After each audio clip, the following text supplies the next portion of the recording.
Assalamualaikum warahmatullahi wabarakatuh. Kembali lagi di YouTube channel saya. Terima kasih buat yang sudah mengikuti saya sampai saat ini. Sekarang masih eh,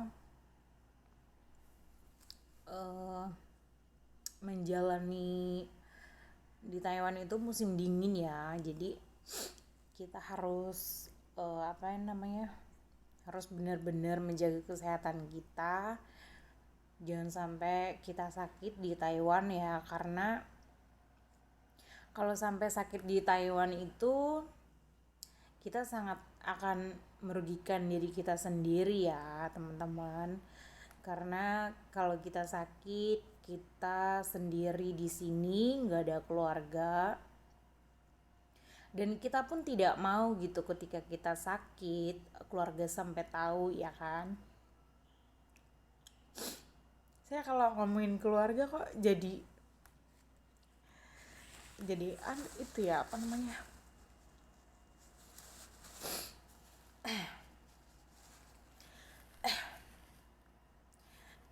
intinya kita harus bisa menjaga supaya kita di sini sehat terus, bahagia terus. Karena kalau kita di sini sehat, bahagia gitu, kita jamin lah gitu kan. Keluarga di rumah juga pasti baik-baik saja ya kan.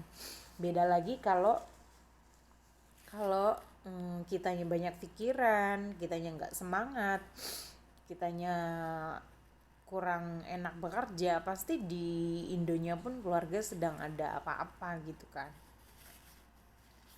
Yang penting tujuan kita yang sudah ada di sini, kita bersyukur saja, karena banyak orang yang membutuhkan pekerjaan gitu kan. Banyak orang yang masih cari pekerjaan.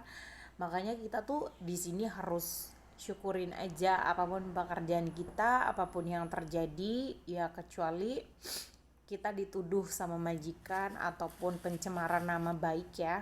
Kita harus wajib menentang ataupun melawan gitu.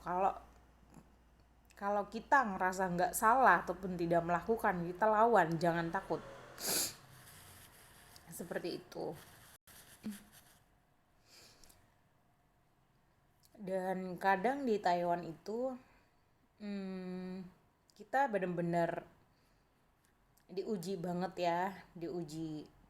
Kadang kalau majikan mempunyai masalah dengan kantornya ataupun dengan perusahaannya, terus tiba-tiba lagi ada masalah, terus getahnya pun kita jadi terbawa-bawa ya, jadi dimarahin gak karuan kayak gitu.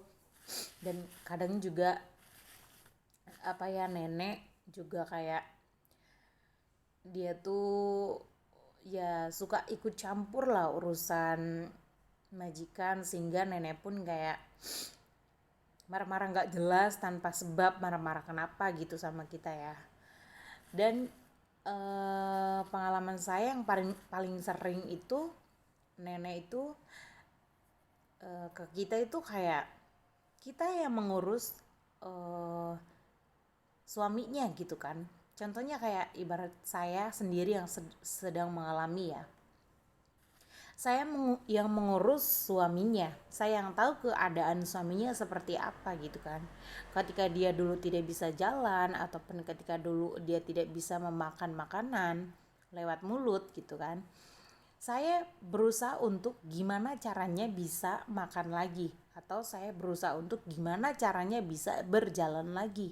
Si pasien ini ataupun si kakek ini, saya kayak gimana ya caranya supaya dia bisa makan dan berjalan lagi. Akhirnya saya kayak inisiatif sendiri untuk 20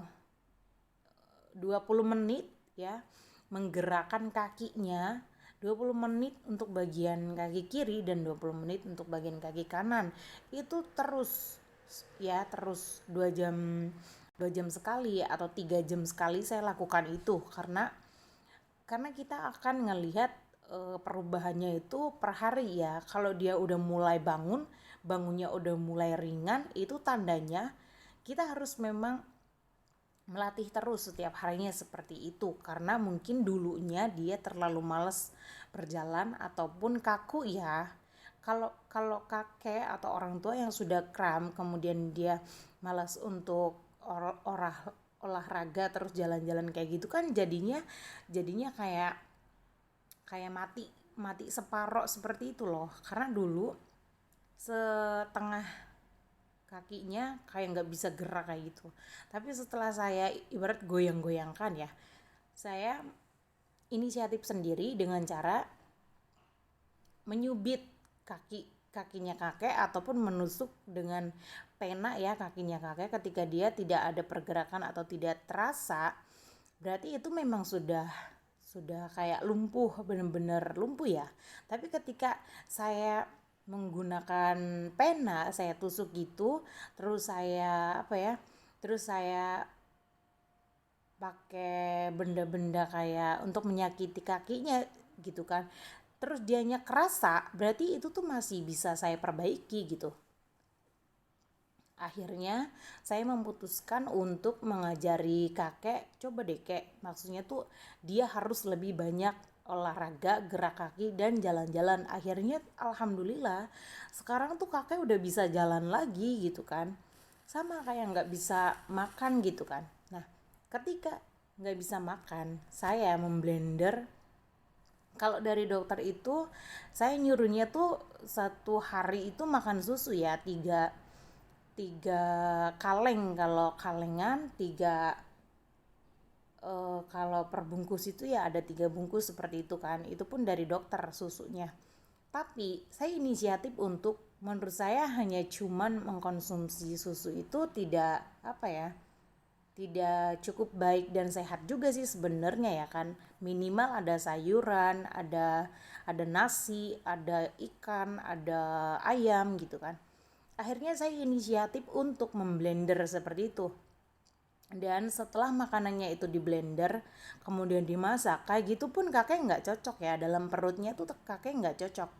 Walaupun saya mencoba dari selang ataupun dari sendok gitu ya, encer-encer kayak gitu tuh kakek nggak cocok. Akhirnya saya inisiatif untuk merebus sayuran dengan benar-benar yang lembut. Bahkan saya tuh kan pakai itu ya Tienko gitu ya, eh, kayak semacam ya, dia itu tau lah ya Tienko di sini seperti apa, kayak seperti ini nih Tienko tuh, tuh itu Tienko tuh itu ya, itu kan mereknya Tatung ya kan. Nah, kemudian saya itu bener-bener memasak selembut mungkin karena supaya kakek suka gitu ya. Dan cara saya memasaknya pun dengan sayuran sedikit, beras sama ikan atau telur atau ayam itu sekaligus saya masak, kemudian dengan berulang-ulang ya, sampai benar-benar lembut, sampai semuanya benar-benar lunak gitu. Nah, dengan seperti itu ternyata berhasil gitu. Kakak jadi bisa nelen gitu kan.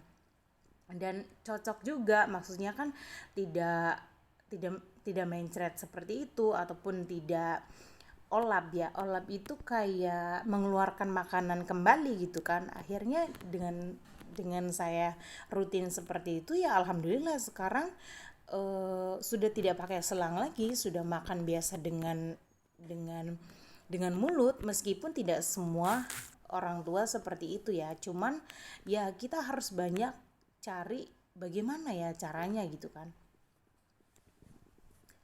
Dan akhirnya alhamdulillahnya itu semua benar-benar berhasil gitu, meskipun kita tidak benar-benar bukan suster yang sungguhan ya, meskipun kita cuman kayak PRT yang datang ke sini cuman jaga pasien ataupun orang jompo ataupun orang tua yang sudah lanjut usia seperti itu.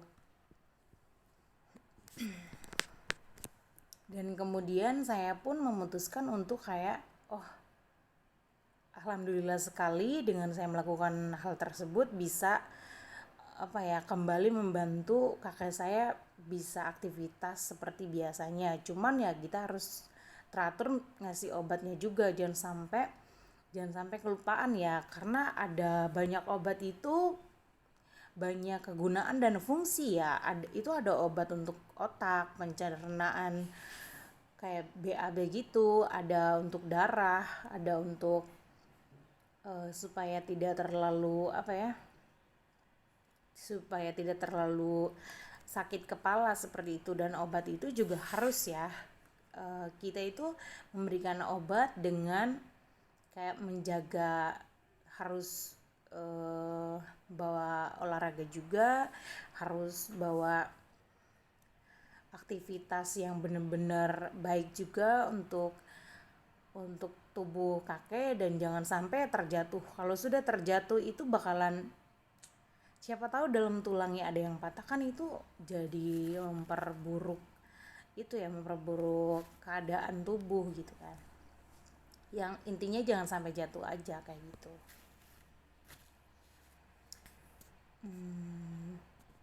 Cukup sampai di sini karena saya masih bergantian dengan pekerjaan saya yang lain. Terima kasih buat yang selalu mendukung channel saya. Sampai jumpa. Assalamualaikum warahmatullahi wabarakatuh.